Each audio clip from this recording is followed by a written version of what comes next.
Good afternoon, everyone. On behalf of more than 600 Landis team members and our 7,000 farmer owners across the Midwest, I'd like to welcome you to Landis. My name is Ann Appleseth. I'm the Communications and Marketing Leader at Landis, and I'm very proud to kick things off today as we recognize the first annual National Bio-Based Products Day. Corn board manufacturing is an incredibly relevant example of what we try to do every day at Landis. We keep the farmer at the center of everything that we do. We help them find additional value from their operation, all while operating as sustainably as possible. While we are organized as and honor the heritage of a traditional co-op, Landis is anything but traditional. In today's world, farmers need a lot of things, and Landis is organized to be able to deliver on all of those things. We showcase the latest in agricultural technology to our farmer owners through our Innovation Connector events, and in just 2 short weeks, we'll be hosting more than 1,000 farmers and guests on 6 different nights, providing them with access to our leadership team, subject matter experts, and a host of partners demonstrating new technologies. We are in growth mode across the Midwest and here in our Des Moines connector, and we're actually in construction mode on the 2nd floor. We're hopeful that you won't hear any construction noise today, but if you do, please excuse us. So enough about Landis, let's shift to why we're here today. We appreciate the team at Corn Board for including us in this important event, the first annual National Bio-Based Products Day. I know some of the other speakers are going to dive deeper into the platform, so I'll just say the key objectives align closely with many of the goals we have at Landis, especially the goal to benefit rural communities and create monetization opportunities for our farmer owners. We're lucky to welcome such an impressive slate of speakers here today. To get started, I'm pleased to introduce Anna Lensing. Anna is the Innovation Team Project Manager at the Iowa Economic Development Authority, otherwise known as IEDA. She is responsible for several initiatives focused on innovation within the state's targeted industries. Anna manages the Iowa Innovation Council, an advisory group that works with IEDA on the development and implementation of public policies that enhance innovation and entrepreneurship. Recently, efforts in the Iowa Bioscience Performance Evaluation refreshing the state's 2018 Bioscience Report conducted by Techonomy Partners. The report focused on emerging opportunities, observable trends, and refining Iowa's strategies within the bioscience industry. Anna, welcome.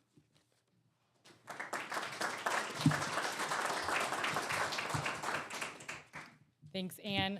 Good afternoon. I am thrilled to be here today and want to thank Landis and Corn Board Manufacturing for including IEDA in this exciting celebration of National Bio-Based Products Day.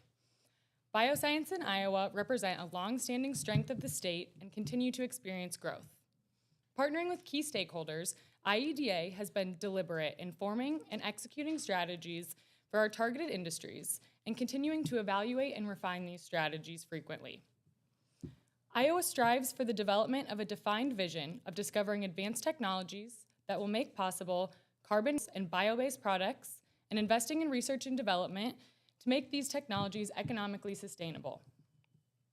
The state of Iowa is leading the transition to the 21st century bioeconomy, where the world's most productive, fertile agricultural land and efficient supply chain are now providing the multiple feedstocks required for the next generation's fuels and chemicals. Iowa not only excels in growing crops, producing biofuels, raising livestock and poultry, but also is home to the next generation of biorenewables and biorefinery capabilities. Beginning with the world's leading university-based research and development centers, global seed, food, and chemical companies are now producing the crops and renewable chemicals at the commercial scale necessary to provide feed, fuel, and fiber to a growing global population. Iowa's central North American location provides for cost-effective transportation and logistics to global markets. These attributes, combined with a highly educated and productive workforce, advanced infrastructure, and pro-business government, provide a ripe and robust environment for investment and profitable growth. Over the past few years, Iowa has seen significant progress in the bio-based product platform. We continue to see high volumes of research activity and innovation and a highly specialized industry base. We are extremely proud of the work that has been done and dedicated to supporting growth of the Iowa bioscience economy, evaluating strategies and actions based on current and future needs. It is very evident that Iowa's track record of leading this industry places the state in a competitive and enviable position of opportunity and prosperity. We must continue to innovate, advance, and position Iowa as an industry leader. Thank you.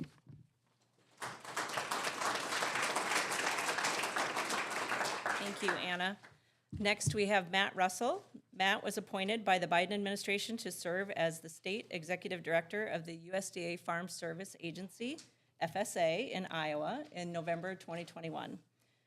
Matt is a fifth-generation Iowa farmer who grew up on a crop and livestock farm in Cass County. He now co-owns and operates Coyote Run Farm with his husband, Patrick Stanley, near Lacona. Matt, welcome.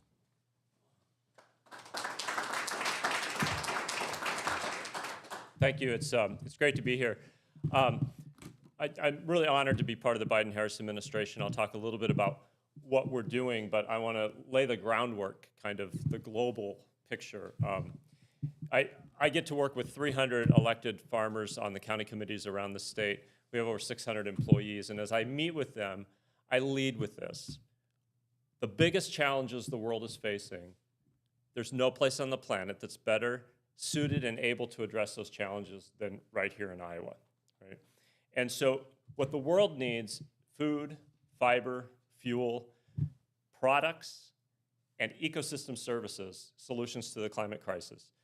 We're essentially replacing the carbon that's in the ground that we're not going to dig up and use with the carbons that are cycling, and nobody can do that better than here in Iowa.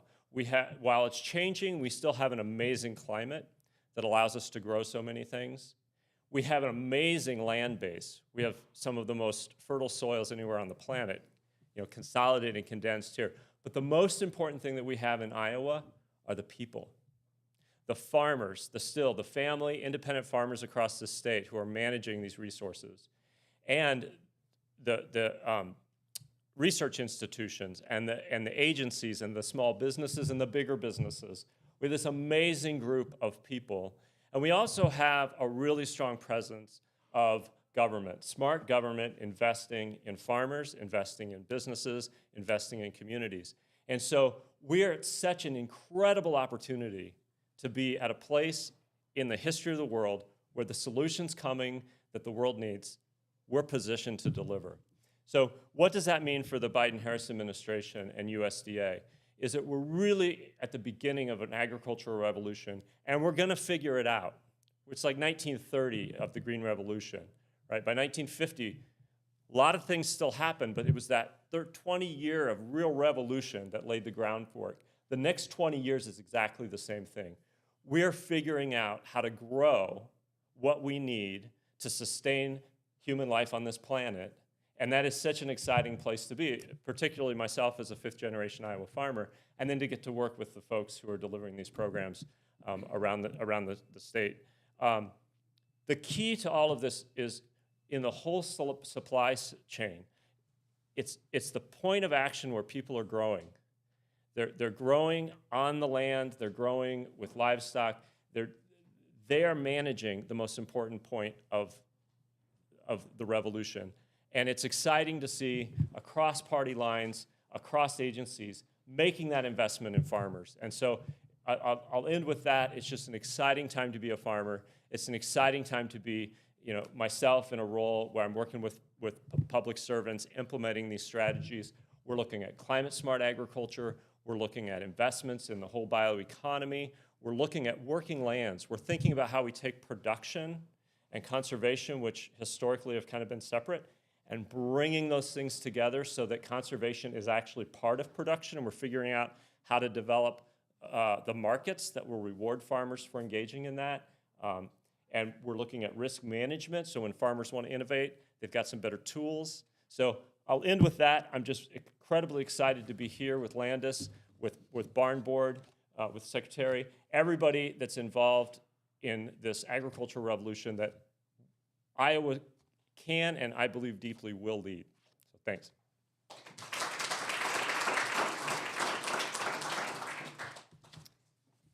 And thank you for that, Matt. We have next Eric Cochran. Eric is the co-founder and chief technical advisor for Soy Lay and a professor of chemical engineering at Iowa State University. Welcome, Eric. All right, well, hello, everybody. Really pleased to be here today. As was mentioned, I'm one of the co-founders of Soy Lay Innovations. So Soy Lay Innovations is a company that was founded to bio-based rubbers, adhesives, coatings. Professor, I've been working in the field of polymers, rubbers, and coatings for the past 15 years now. As a planet, we consume about 1 trillion pounds of polymers every year, and 99.5% of those pounds come from oil, okay? So that's one of the problems that keeps me up at night. How are we going to move away from that dependence on using this many materials that come out of the ground and will never be replaced? About 10 years ago, we discovered that soybean oil could be transformed into one of those potential replacements. And what I really love about soybean oil and biorenewable fats in general is there's a lot of them. So just soybean oil, we are talking about close to 40 billion pounds every year grown domestically in the United States. So that's a lot of adhesives, that's a lot of coatings, and that's a lot of rubbers. You pair that with the construction industry, which consumes about 5 quadrillion BTUs of energy to keep our roads paved every year. So that's about 80 million miles of asphalt pavement that we need to maintain. And those pavements turn around. So what we did with Soy Lay is we developed a family of soybean-based additives for new construction, so making new pavements that last longer. We've developed applications that can be mixed with recycled pavement to make new usable surfaces that require very little energy and are diverting that material from landfills. If you were at the Farm Progress Show last August, our product was featured as the floor of the Varied Industries tent. So that was a 100% recycled asphalt surface. Other areas that we have products for are coatings and maintenance products. So things that can be sprayed onto existing pavements that enable them to last longer, that really kind of delays having to tear them up and use new materials and new energy to put down new surfaces. So we're really just accelerating in the growth phase of Soy Lay. We just hired a new CEO. So Marv Wilson is here today. I hope you have a chance to meet with him and talk with him. He's really going to guide us into the next phase of the company. We're very pleased to have been selected as a recipient of the USDA's Bioproducts Pilot Program. So that was close to a $5 million award, partnering with Iowa State University and Auburn University to pit head-to-head 3 Soy Lay products with 3 incumbent products and really get them out into the real world and have a no-holds-barred competition of what soy can do versus the incumbent petroleum products. So we're just very excited for that opportunity, and I look forward to speaking with the rest of you later this afternoon. And so now I'd like to introduce our next speaker, the USDA Rural Development State Director in Iowa, Teresa Greenfield. Thank you.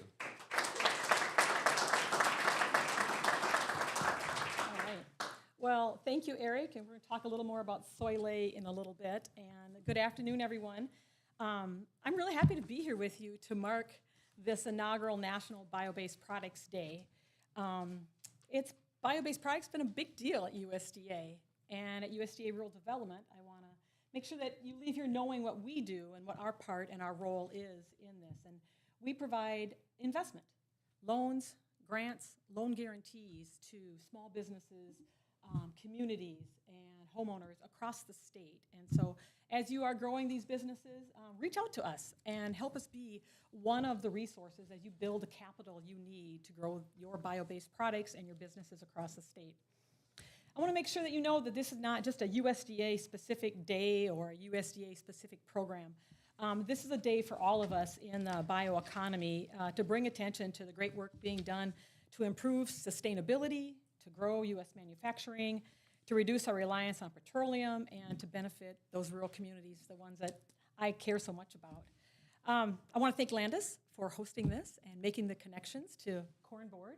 And there's a number of businesses here today. I hope you all get a chance to connect.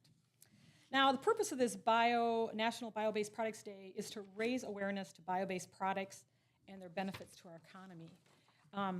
And the BioPreferred program is something that was started by USDA. And I want you to know at USDA, we are doing our part, to tell you the truth. A key component of our federal sustainability efforts is the BioPreferred program.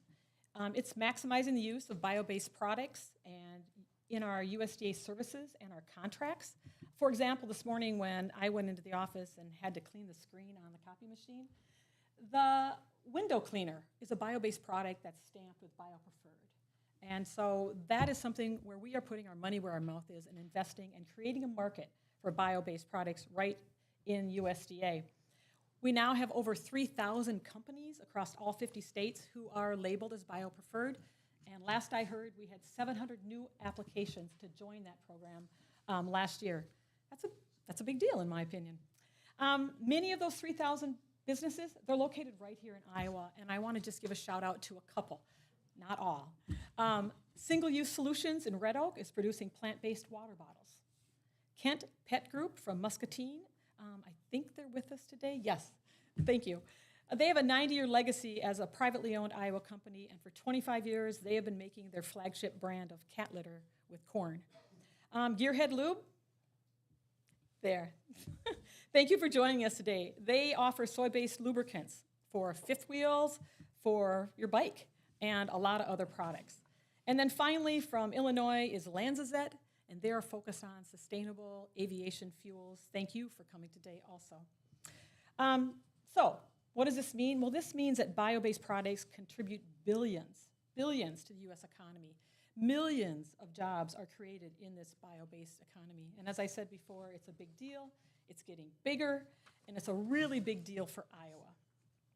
Now, I want to step back for just a second and talk a little ag history, because we are right now in challenging times, pivotal times, and we've been there before. In 1862, Civil War, that's when the Department of Agriculture was created, along with our land-grant universities. And we've heard today from Soleil about what happens when we invest in that kind of research. And so delighted to be part of that. But that was also when we created our food security system. In the 1930s, we suffered through the Dust Bowl and the Great Depression. We brought innovation to solving that. We saw the federal government make investments in conservation and stable income for farmers. So many of those programs that you are available right now through NRCS and FSA through MAT come from the 1930s and the work that was done. And then there was the 70s and 80s, back when I grew up. American farmers responded to the worldwide demands for more food and began planting fence row to fence row, began focusing on productivity, and we really saw innovation just go off the charts.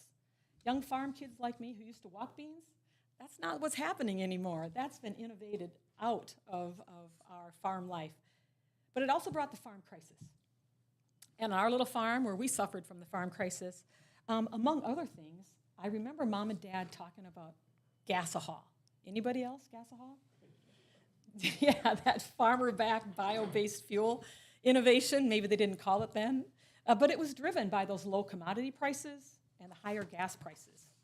And I remember thinking as a kid, what is gasohol? Well, a week ago, I toured Lincoln Way Energy up in Nevada, that ethanol plant, and on that very day, they had produced their 6 billionth, I hope I said that right, gallon of ethanol, or today's version of gasohol. Iowa bioproducts, they are a really big deal. But as I mentioned, I think today we are in a really pivotal time for agriculture. We face shockwaves from the pandemic. We face the constraints of a war in Ukraine. There's climate change happening now, soil loss, droughts, floods, derechos. We're facing the numbing effects in our small communities from consolidation, where there's fewer farmers and fewer meat processors, So our small towns are declining, and so many of our schools have closed. To meet that challenge, I just am here to say that the Biden-Harris administration and Secretary Vilsack, they're making historic investments to meet those challenges, historic investments in rural America, in rural Iowa, and agriculture. Let's give you a couple examples.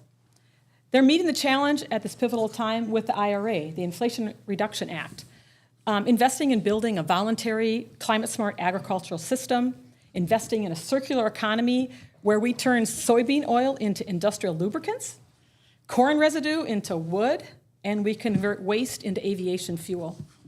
They're investing in ways for farmers to have multiple opportunities to make money on the farm, strengthening our economy, and again, keeping that wealth in our rural communities, which I think is critically important. We're also meeting that challenge with the bipartisan infrastructure law. We're investing in roads, locks and dams, airports, all to make sure that our agricultural products leave our rural communities, serve our region, our state, our nation, and our world. We're investing $65 billion in high-speed internet to connect every community, whether it's for education, commerce, entertainment, healthcare, whatever you need the internet for. It's all about creating opportunities for our rural communities and business to innovate and to compete. Again, to compete locally, to compete nationally, and to compete globally. Now, specifically as part of that bipartisan infrastructure law, I just wanted to point out, last June, Secretary Vilsack was in the state and announced the byproduct pilot program, where they were going to fund 3 byproduct pilots. And here we are today. Soleil was granted almost $5 million. They are one of our 3 award winners. And they're going to see what they can do to advance the deployment of soy-based asphalt. And we are here to support them. Look, the Biden-Harris administration is leading with historic transformational investments in infrastructure and climate-smart activities. We're leading to create new revenue streams for our producers and drive economic development in those rural communities, which, by the way, are the backbone of our country. And we're leading to grow a bio-based, sustainable, resilient economy. So, it's no secret, USDA has recognized the importance of bio-based products for a long, long time, and we will continue to do that, and we'll continue to work with our states, our commodity partners, our researchers, our innovators across the country, and to grow the industry.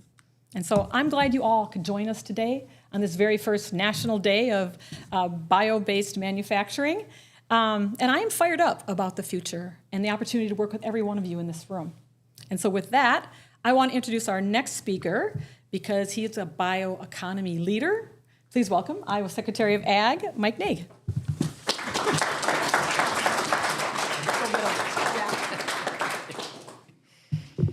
Well, thank you, Teresa, and Matt, good to see you as well. And thank you all for being here, and Landis for hosting. And it's really exciting to also then hear from the folks actually doing the work, right? And so I especially like to hear these stories of corn board and, well, the world's best cat litter. I mean, just by name alone, right? That's, you got to think about renaming the world's best, add the world's best to whatever you're doing. But it is good to be here and great to be able to celebrate this concept of bio-based anything, bio-based everything, and the tremendous opportunity that we have in the state of Iowa to capitalize on that. You know, we have a long history in this state and in U.S. agriculture of utilizing innovation to transform at least what's in Iowa is a commodity-based, largely agriculture, corn and soybean, but then we can turn that into something of greater value and capture that here. You know, the original, as I like to say, the original value-added ag was livestock, is livestock. It is the core. You talk about a circular economy, it oftentimes needs to and should include livestock in that component. And then how do we take what formerly were known as byproducts or waste streams and turn those into even more value?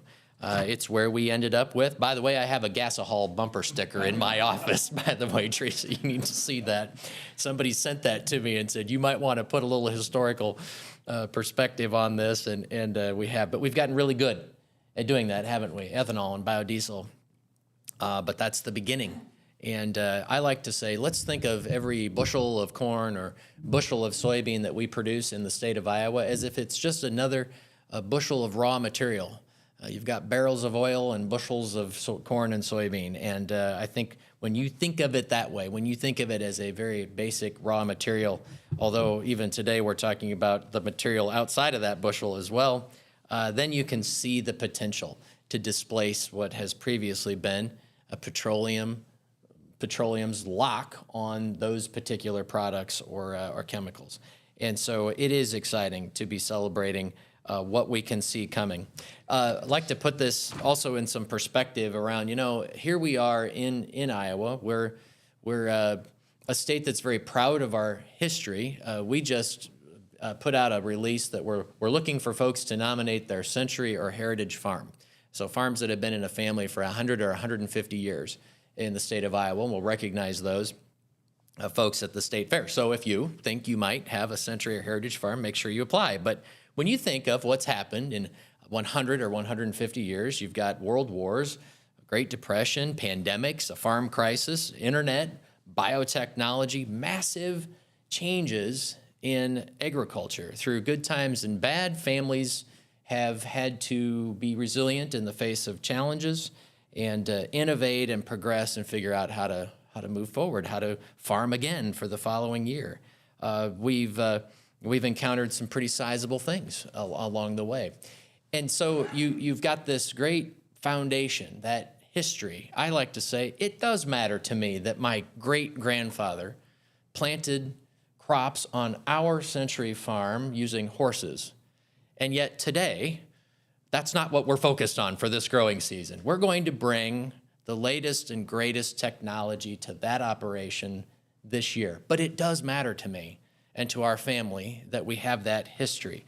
But I think that's something that makes us very unique here. We cherish that history, and yet we are incredibly innovative in how we approach each new growing season, each new year. So this is, we find ourselves smack dab in the middle of America's cultivation corridor, we like to call this. And so this is the home of global industry-leading companies who are leaders in their space. We are home to a thriving and growing startup ecosystem in the state of Iowa. We're home to one of the world's leading agriculture institutions, land-grant institutions, Iowa State University, and other education institutions in this state. But, we're not the only technology hub that exists in the United States or exists in the world, and certainly it's competitive. Any tech company can have lots of places that crave their business and want them to put down roots, right? We know it's competitive, and we're just one of many places that you could go. But I would argue we're unique in that we can put that tech hub together, that ecosystem where folks can be successful in big companies and small, because we pair that with some of the most productive farm ground in the world and some of the most progressive farmers anywhere in the world. And I would challenge you to tell me where you can find that unique combination of things. And so if you're in the ag tech space, well, then you ought to have a footprint in the state of Iowa, I should think. But none of this is easy. And, it's been talked about already, but we've got some significant headwinds for agriculture. Certainly, historic levels of inflation, raising interest rates, challenging weather, market disruption unlike anything we've ever seen before that continues. I think we'd all like to banish the words supply chain disruption from the English language, right? Well, something tells me that's life now for at least a while. Unless Landis has figured out how to just solve all that, right? Okay, well, we'll work on that, would we? But we also know that we've got to continue to be innovative, and that is absolutely essential to our success. It's incredibly necessary. So I think this is a fun way to highlight some great companies and some exciting things that are happening, but it is also just so typical of Iowa that we can go to the next level, that we can continue to drive more value back to every farm across the state of Iowa, and it is truly an exciting time. I also want to mention, I was going to do this at the beginning, we've got representatives from Congressman Feenster's office, Senator Grassley, and Senator Ernst here in the building as well. Thank you for being here. And of course, when it comes to ensuring that USDA can continue to engage on these things and that we can have the research capacity that we need to do these things and do the conservation work and sustainability work. We got a farm bill that we have to do this year, right? And so we're thankful that we've got some strong Iowa voices when it comes to ensuring that things like this, value-added ag, bio-based agriculture, can also be very prominently featured as we have those National Farm Bill conversations as well. So thanks again for the chance to be with you today. And Landis, thanks again for hosting us here. Thank you.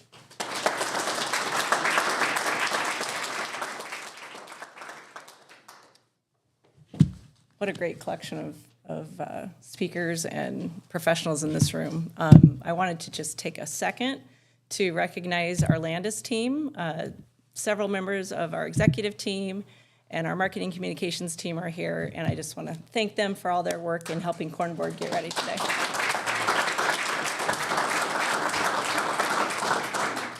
Next is David Ertl. David is the Director of Production Technology at Iowa Corn. He has a PhD in plant breeding from Iowa State University and has worked in the seed industry prior to joining Iowa Corn. In his current role, he coordinates research projects related to improving the efficiency of corn production. He works with a team at Iowa Corn, which develops new uses for corn and improves the sustainability of corn production. David?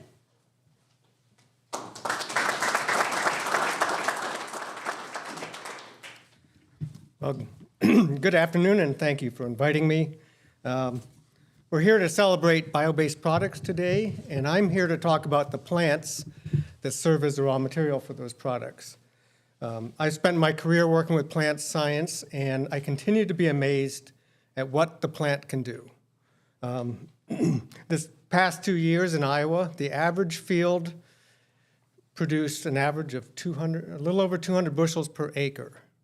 That's about 11 tons of biomass produced per acre. That's on the average. That's the good, bad, and the ugly. And that's quite incredible. We hear a lot about sustainability, renewable energy, carbon dioxide removal and mitigation these days. Where do you think that 11 tons of biomass comes from?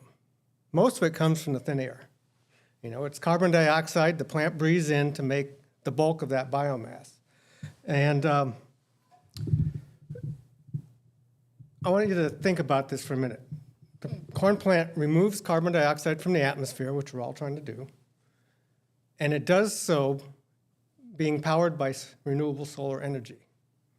How many other industries do you know of that can claim that they do both carbon dioxide removal and using renewable energy? So plants have been sustainable for a lot longer than it's been fashionable to do so. Anyway, so I hope I made my point. Plant agriculture is a very sustainable thing that we ought to be proud of and ought to promote. You know, we hear a lot of criticism of agriculture, but it's hard to imagine another industry that's more sustainable than plant agriculture and bio-based products. So I'm going to say a few words about some of the applications, and my comments are directed toward corn because that's what I know, but they could apply to other crops equally. I think of corn being applied in 5 broad categories: food, fuel, feed, feedstocks, and fiber. So food, obviously, corn, some corn, a small amounts used in direct human consumption, cereals, tortillas, beverage alcohol. Feed's a major use of corn grain and some stover. And then there's fuel. Ethanol production in Iowa is huge, major use of corn. So those are the current uses. But there's a whole bunch of emerging technologies that are going to use corn-based products going forward. And one of those is what I call feedstocks.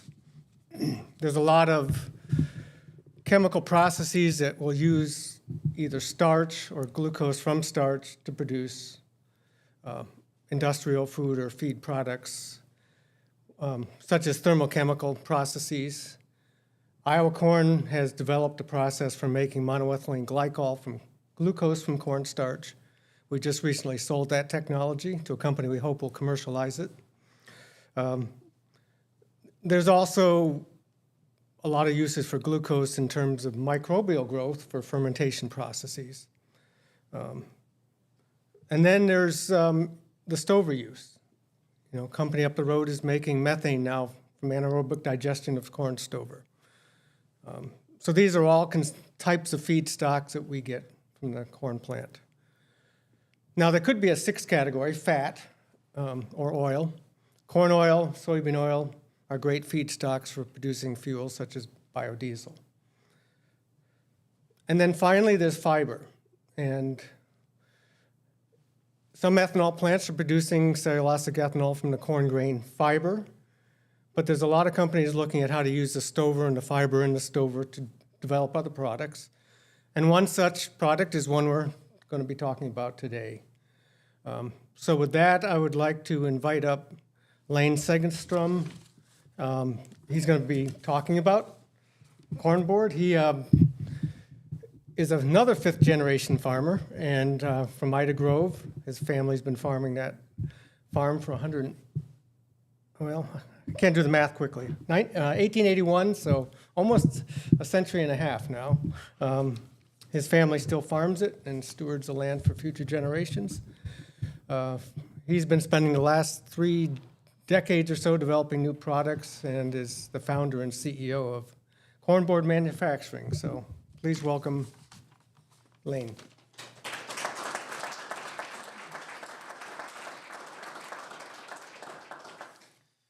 Well, thank you, everyone, for being here. I'm excited to share the room with some amazing people that are leading in new technologies, and obviously we're here to celebrate the bio-based products, which we've been, at the very beginning in 2011, we filed for our carbon, which gave us the bio-preferred program originally, and then they kind of put it on a hiatus, and now it's back, and we are really, really excited because I think it really highlights the new emerging technologies, and as we know, that changes the game, and we're in a new era of creativity and excitement in agriculture. But first of all, I'd like to thank Landis, the great people, for hosting this and putting all this together with us. We've been excited to be aligned with them. Thank you for the speakers. You guys are great to talk about what really excites us. We're kind of the people in the back room creating stuff, and it's fun to get out and meet people and talk about what we're doing. And then everybody here, thank you for coming out. I'd love to recognize our folks from Sac County. Thank you for coming.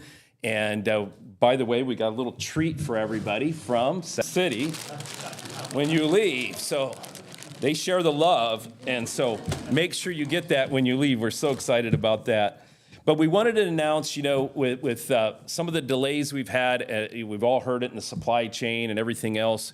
We were very close to breaking ground in Sac County outside of Odebolt, Iowa, and we will be doing that this year, building our first full-size corn board facility that will produce pallets, and it'll do about 10 million square feet of board a year, and we will have somewhere between 50 and 75 farmers that we'll be working with to take just a little bit of their stover and push it into a board and share it with the world. And so we're really excited about that. And just the innovation of bio-based products is something that we've been really working hard at. We're excited to make kind of this announcement at a day that is really exciting for agriculture, exciting for Iowa, and it's come full circle. My friend Rich over here, he's got his Iowa State on, but he knew I went to Baylor, so I guess that's probably not a good thing to say in this room, but I'm kind of back here now, so. But anyhow, we'll have questions for anybody if you want. We'd love for you to stay around, get some popcorn, we have water, and just look forward to meeting everybody more. But thank you so much for coming today. We are grateful for your hard work and efforts to make Iowa just the leader in the world, and we're really excited for that. Thank you.